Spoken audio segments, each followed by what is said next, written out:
La antigua Roma. El Lacio antiguo y el origen de Roma. La llanura del Lacio, región del centro-oeste de la península itálica, es el sitio donde se instaló la ciudad de Roma. La región presenta condiciones muy propicias para su poblamiento. Tierras fértiles dotadas de una serie de colinas fáciles de defender, y bien provista de agua potable, a orillas del río Tíber, que a esa altura es fácil de atravesar. De acuerdo con los estudios realizados por los arqueólogos, la zona estuvo habitada desde tiempos muy remotos. Las primeras señales de ocupación del territorio son tumbas que se remontan al año 1000 a.C. y que los arqueólogos ubican en la Edad del Bronce. De acuerdo con el estudio de los restos hallados, los arqueólogos piensan que, por esa época, había pequeños poblados organizados de manera muy simple, de acuerdo con relaciones de parentesco. Los restos materiales de fines del siglo VIII a.C., ya en la fase del hierro, muestran la presencia de una sociedad dividida en clases, es decir, estratificada. Por ejemplo, se han encontrado lujosos ajuares funerarios que demuestran la existencia de una aristocracia dirigente. Sin embargo, Roma no era todavía una unidad política. Se cree que, por ese entonces, era una especie de federación de aldeas, que contaban con algunas formas de participación comunal. El Lacio se encontraba entre dos áreas donde se habían desarrollado importantes culturas. En el sur de Italia, desde el 770 a.C., los griegos habían comenzado a fundar ciudades que luego tendrían un importante desarrollo, como Nápoles, Cumas, y Tarento. Al norte, en la zona llamada Etruria, se encontraban los etruscos, organizados en ciudades-estado independientes, como Velos, Ceres y Bulsi. Los etruscos a su vez se expandieron también hacia el sur, a la zona de Campania, cuya ciudad más importante fue Capua. La llegada de los griegos a Italia tuvo consecuencias muy importantes. Etruria, el Lacio y Campania adoptaron muchas pautas de la cultura griega. Las aristocracias locales trataron de copiar los comportamientos griegos y se relacionaron a través del intercambio de regalos, bienes de prestigio y el establecimiento de alianzas matrimoniales. Los habitantes de la península itálica adoptaron el alfabeto griego y lo modificaron para escribir el latín y el etrusco. Adoptaron también la costumbre de organizar banquetes para agasajar a sus pares. La ciudad-estado. A fines del siglo VII a.C., debido al aumento de la población, los asentamientos existentes en las colinas se expandieron y unieron en un proceso similar de cinecismo como el ocurrido en el caso de Grecia. Sus habitantes comenzaron a utilizar la piedra para construir edificios y monumentos y a planificar los espacios urbanos. La primera manifestación de esos avances fue la pavimentación del foro, un espacio público donde la gente se reunía y que también funcionaba como un mercado. Poco después comenzaron a construirse edificios públicos y templos. De esta forma, Roma se empezó a parecer, desde el punto de vista edilicio, a las ciudades-estado griegas. Como Roma estaba en un lugar privilegiado para el control de las rutas comerciales, desde su origen se desarrolló como una sociedad cosmopolita y abierta. Allí convivían personas de diferentes orígenes y tradiciones, que contribuyeron a conformar la fisonomía del pueblo romano. Para esa misma época, los romanos comenzaron a utilizar con asiduidad la escritura.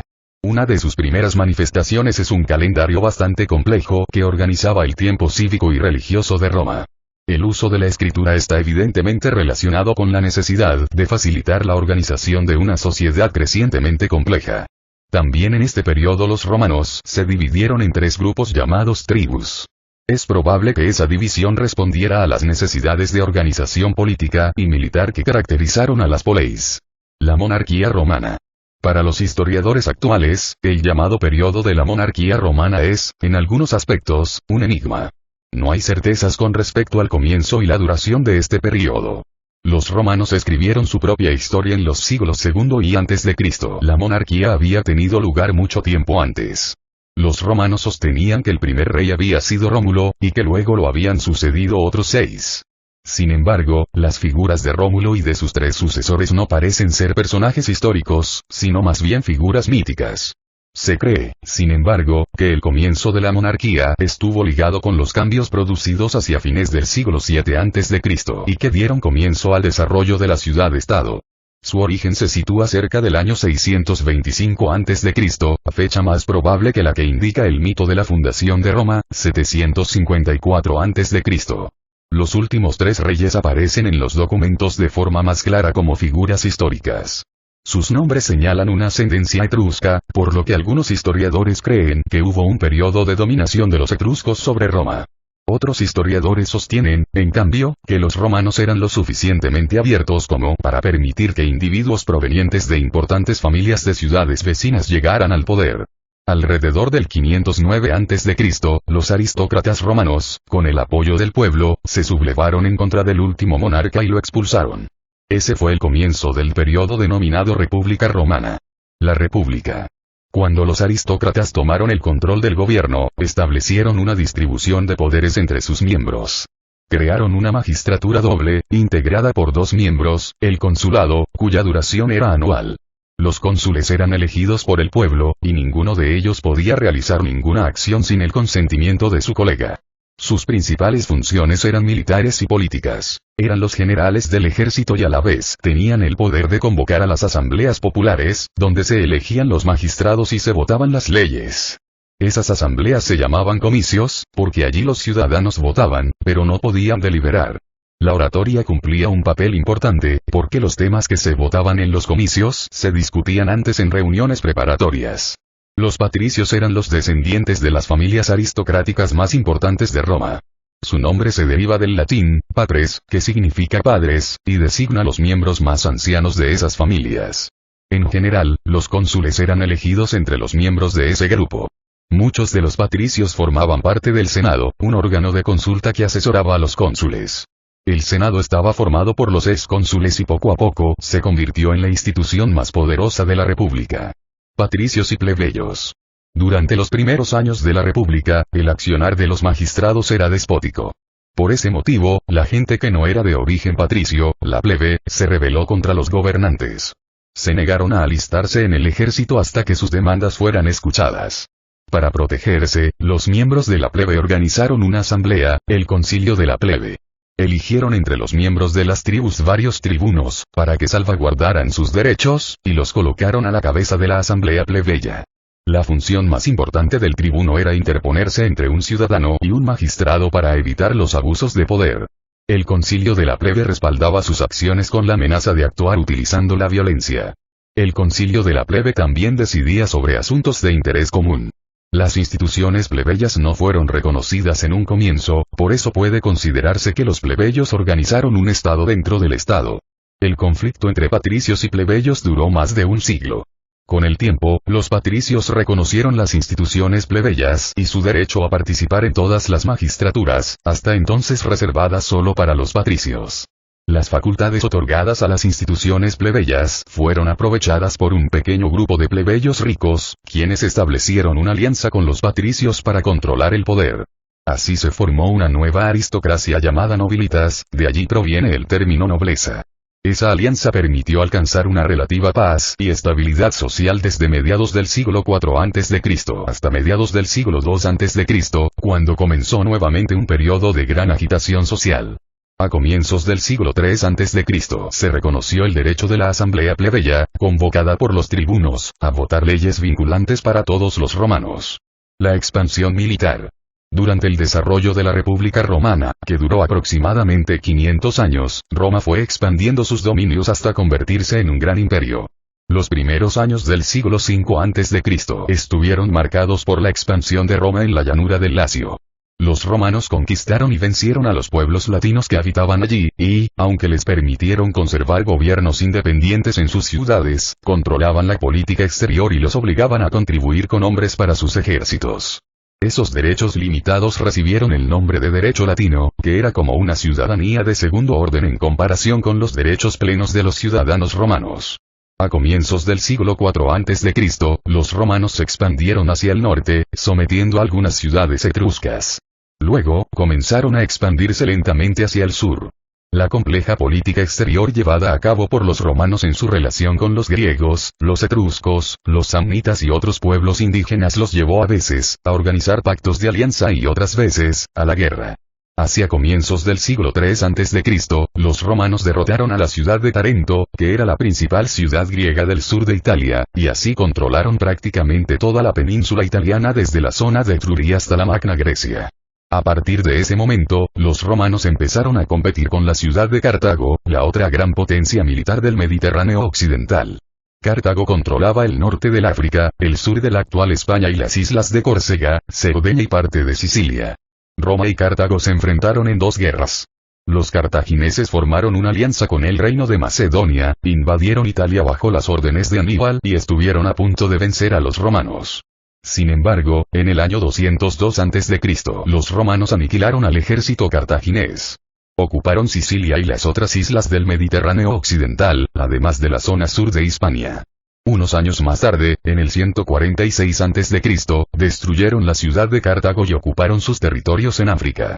Luego de las guerras con Cartago, los romanos se enfrentaron con los macedonios y los vencieron. A mediados del siglo II a.C.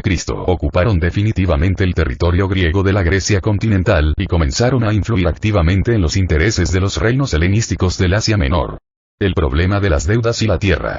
La primitiva sociedad romana estaba basada en una economía campesina de autoconsumo.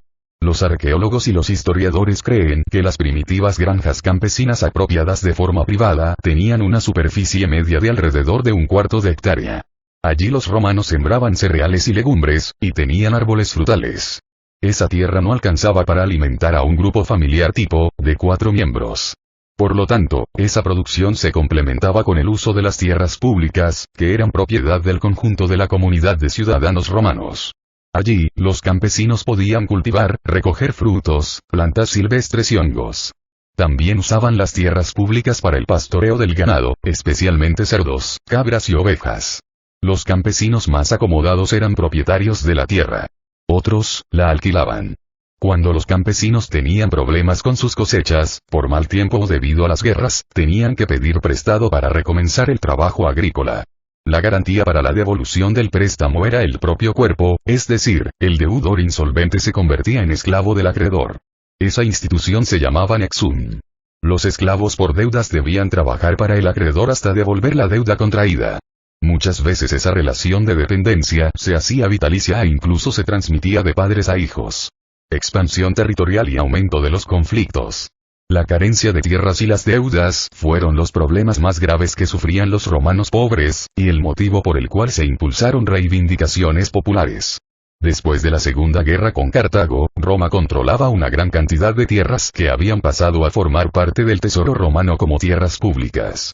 Los senadores romanos, administradores del tesoro, en lugar de distribuir las tierras equitativamente, las ocuparon para beneficio personal. Allí pusieron a trabajar a gran cantidad de cautivos de guerra, convertidos en esclavos.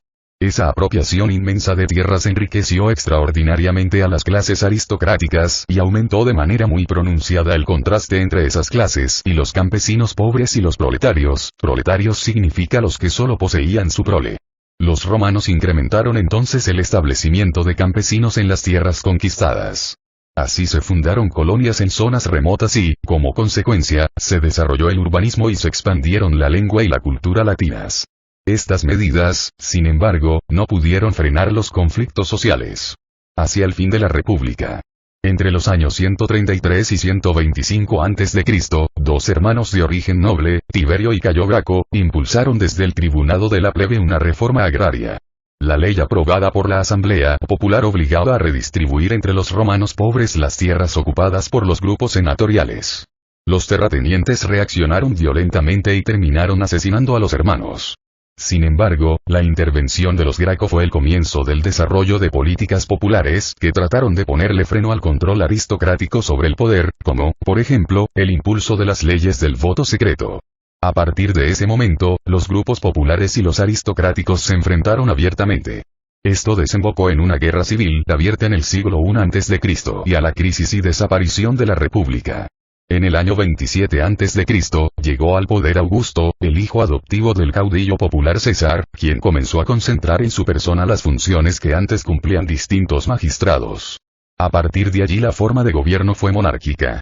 Los romanos llamaron emperadores a sus monarcas, porque tenía la conducción militar que hasta entonces ejercían los cónsules.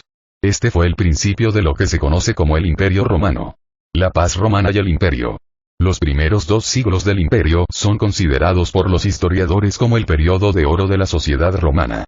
Durante ese periodo, los intercambios comerciales se desarrollaron ampliamente, debido a que las conexiones marítimas se veían facilitadas por el control romano del mar Mediterráneo. Algunas áreas de Italia primero, y luego de Hispania y Galia, se especializaron en la elaboración de vino y de una salsa de pescado, llamada garum, muy apreciada por los romanos. También se difundió ampliamente la producción de aceite de oliva en el norte africano. Este aceite se utilizaba como combustible en las lámparas que iluminaban las casas romanas.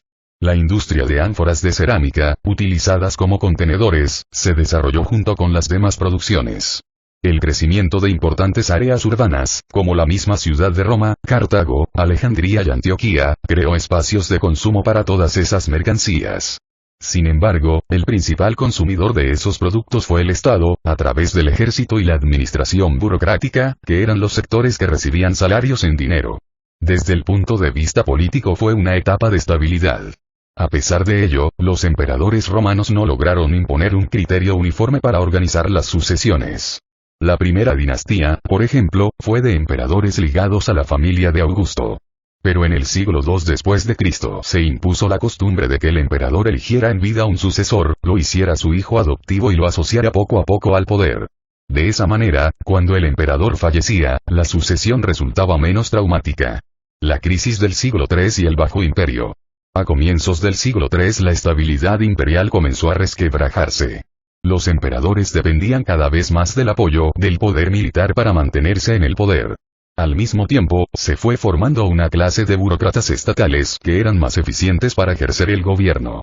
Esa clase comenzó a competir con las aristocracias senatoriales por el control del Estado. Así, entre los años 230 y 284 después de Cristo, comenzó un periodo de amplia inestabilidad militar y política. Por otro lado, los pueblos limítrofes comenzaron a presionar para ingresar en algunas áreas fronterizas, y esto quebró el sistema defensivo. A raíz de ello, se produjeron dos importantes desuniones territoriales en las fronteras del río Rin y de la Mesopotamia y se formaron dos reinos independientes, muy eficientes para defender las fronteras de los ataques exteriores. El reino independiente de la Galia logró contener a los pueblos germanos, mientras que en Oriente, el reino de Palmira controló los avances de los persas. En algunas zonas del imperio, el control del gobierno central se disolvió a causa de los levantamientos campesinos, bagaudas, por un lado, y, por el otro, a causa del avance del bandidismo organizado, un mal frecuente. Diocleciano y Constantino.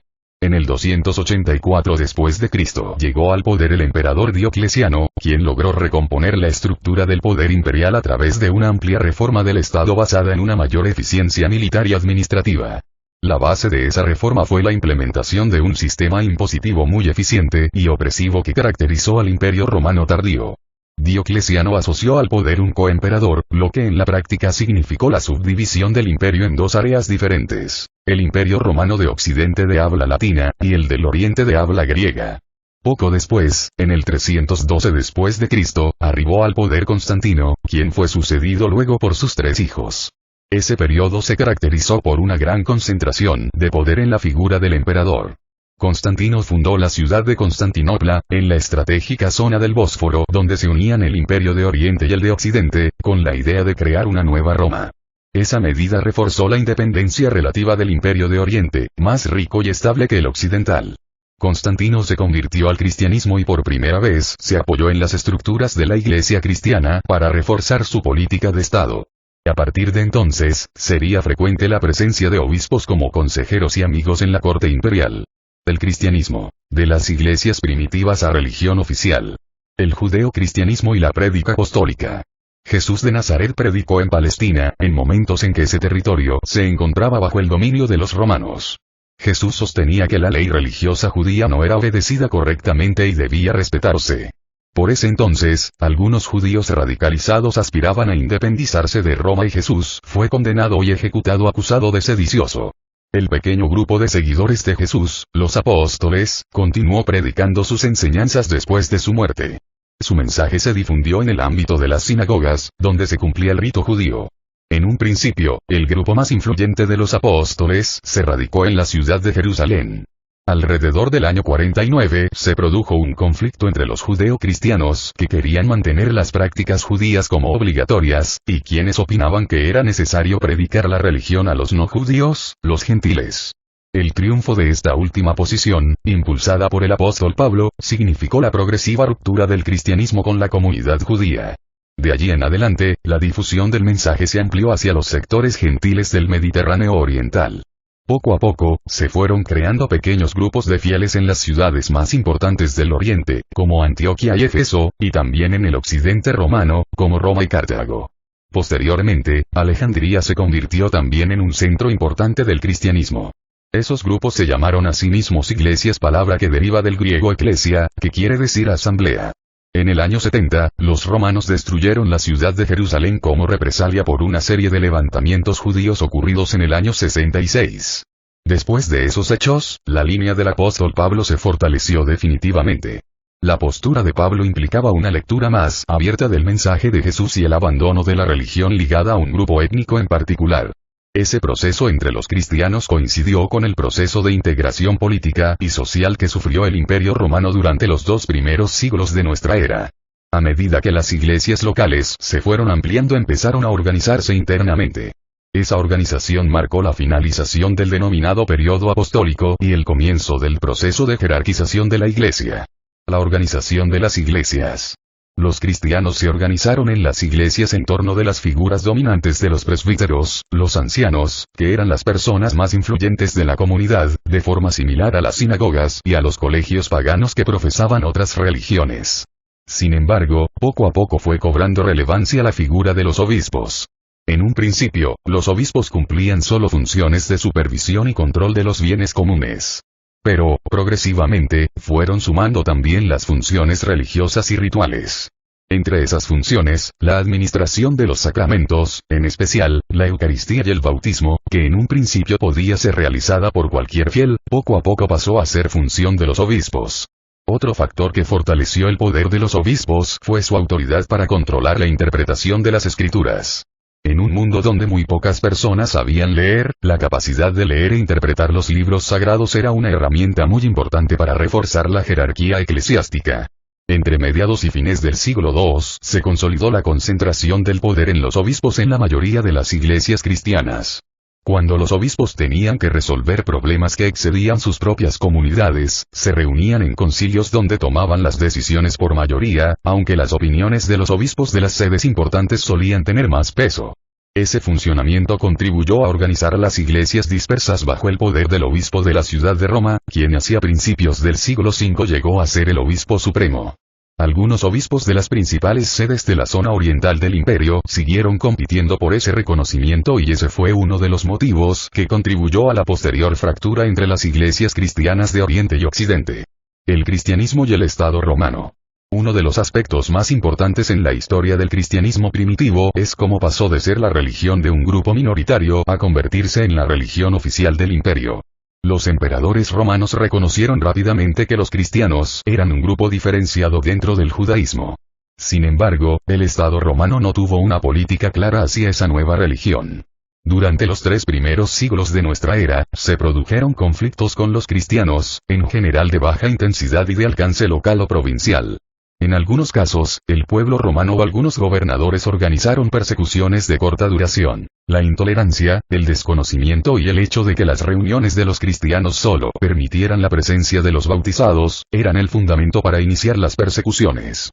Bajo el reinado del emperador Decio, en el año 250, se obligó a todos los súbditos imperiales a que realizaran sacrificios a los dioses paganos para asegurar el éxito de su gobierno. En muchos casos, los cristianos se negaron, lo que llevó a que fueran perseguidos y, en muchos casos, ejecutados. Bajo el gobierno de Diocleciano, en el año 304, se desató una gran persecución. Este emperador quería lograr la unificación religiosa bajo las deidades romanas tradicionales y persiguió a todos los que se negaron a adorar a los dioses romanos. Después de su muerte, con la llegada al poder de Constantino, se modificaron drásticamente las condiciones políticas para los cristianos. Constantino reconoció al cristianismo como religión en el año 313 y permitió su libre profesión. Además, otorgó a la Iglesia y a los obispos importantes beneficios, como la exención de los impuestos. Constantino influyó activamente en los intereses eclesiásticos y convocó varios concilios importantes. Hacia fines del mismo siglo III, el emperador Teodosio nombró al cristianismo religión oficial del imperio y comenzó una política de persecución hacia las religiones paganas. La disolución del Imperio Romano de Occidente. Los germanos ingresan en el imperio. Los romanos denominaban germanos a las tribus que habitaban una vasta zona de la zona central y oriental de la actual Europa, que se extendía al este del río Rin y al norte del Danubio. Los germanos incluían a godos, francos, alamanes, burgundios, lombardos y vándalos entre otros. Esos pueblos no estaban organizados en unidades políticas estables, se organizaban bajo el poder de los jefes de clanes. Hacia fines del siglo IV, los germanos comenzaron a presionar sobre las fronteras imperiales. Los historiadores no han podido explicar completamente las razones de ese avance. Algunos señalan como factor muy importante el gran crecimiento de la cantidad de población registrado por ese entonces que llevó a estos pueblos a buscar nuevos territorios en el interior del imperio para mejorar sus condiciones de vida. Por otra parte, para la misma época se produjo un lento pero firme movimiento de los hunos, un pueblo nómada de las estepas centrales del Asia, desde el oriente hacia el occidente. En su traslado hacia el occidente, los hunos fueron desalojando a los germanos, quienes comenzaron entonces a ingresar en el territorio del Imperio Romano. En este tránsito, los pueblos germanos se organizaron en unidades políticas más estables y multiplicaron su poder militar. Esa presión exterior se correspondió con conflictos internos dentro del imperio. Los más importantes fueron de orden político, porque las dos mitades del Imperio Romano se hacían cada vez más independientes. Las desinteligencias entre los emperadores de Oriente y Occidente para tratar el problema de los pueblos germanos profundizaron el conflicto. El fin del Imperio Romano de Occidente. La última dinastía imperial estable del Imperio Romano fue la de Teodosio I. Este emperador trató de asentar a los germanos pacíficamente dentro de las fronteras imperiales a cambio de sus servicios militares. Sin embargo, esa política no fue bien recibida por importantes grupos romanos cercanos al poder, que desconfiaban de la capacidad militar de los germanos y los consideraban una amenaza. A la muerte de Teodosio en el año 395, el imperio se subdividió entre sus dos hijos, y las dos mitades del imperio tuvieron evoluciones diferentes. En el occidente, la corona imperial perdió progresivamente el control sobre los grandes terratenientes, quienes actuaban como autoridades independientes dentro de sus dominios. En algunas regiones, el Estado no pudo mantener una presencia activa y el poder pasó, poco a poco, a manos de las autoridades locales y provinciales, que comenzaron a establecer alianzas con los invasores germanos. En otras zonas, los bandidos, esclavos fugitivos y campesinos hambrientos formaron bandas, llamadas vagaudas, que controlaron grandes porciones del territorio. Los senadores que tenían grandes fortunas no querían pagar los impuestos que el Estado exigía, ni ceder a sus campesinos para que formaran parte del ejército. Esta situación llevó, lentamente, a una pérdida de poder del Estado central por falta de recursos económicos. En el año 410 la ciudad de Roma fue saqueada por las tropas godas, y unos años después los godos establecieron un reino independiente vasallo de Roma dentro de las fronteras del imperio, en la zona de Aquitania. Los vándalos ocuparon la provincia más rica del occidente, África, en el año 435, privando a la corona de importantes recursos. Los romanos trataron de utilizar el poder de los ejércitos germanos para enfrentar a otros invasores. Así, los romanos lograron vencer a los hunos en el año 451 con el apoyo de los godos asentados en Aquitania. Sin embargo, unos años después, en el 476, el último emperador romano fue depuesto por las tropas godas asentadas en el norte de Italia. De esta manera, la lenta agonía del imperio occidental de más de medio siglo tuvo un final formal. El imperio bizantino. El imperio romano de Oriente, también llamado imperio bizantino, continuó sin interrupción en la zona oriental. El imperio bizantino controlaba la zona de contacto entre Europa y Asia. Su capital, Constantinopla, la antigua Bizancio, estaba ubicada en una zona de cruce entre las más importantes rutas comerciales de la época. En el año 527 llegó al poder el emperador Justiniano, quien se propuso reconquistar el territorio occidental perdido. Los motivos que llevaron a Justiniano a emprender esa riesgosa empresa no son del todo claros para los historiadores. Por un lado, existía un motivo religioso. La mayor parte de los reyes de los reinos romano-germánicos occidentales profesaban el cristianismo arriano, los arrianos negaban la divinidad de la persona de Jesús, y Justiniano se presentaba como el verdadero defensor del cristianismo católico ortodoxo. Por otra parte, algunos historiadores consideran que la existencia de conflictos políticos internos puede haber impulsado a Justiniano a buscar éxitos militares para disimular sus debilidades políticas.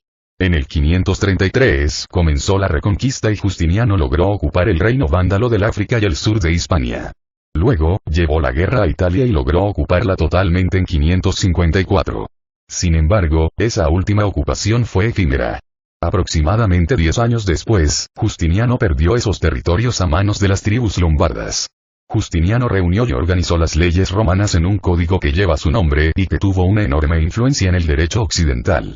El poder del imperio bizantino disminuyó con la expansión del Islam en el siglo VII, que provocó la pérdida de las tierras del África y de la zona del Oriente Medio.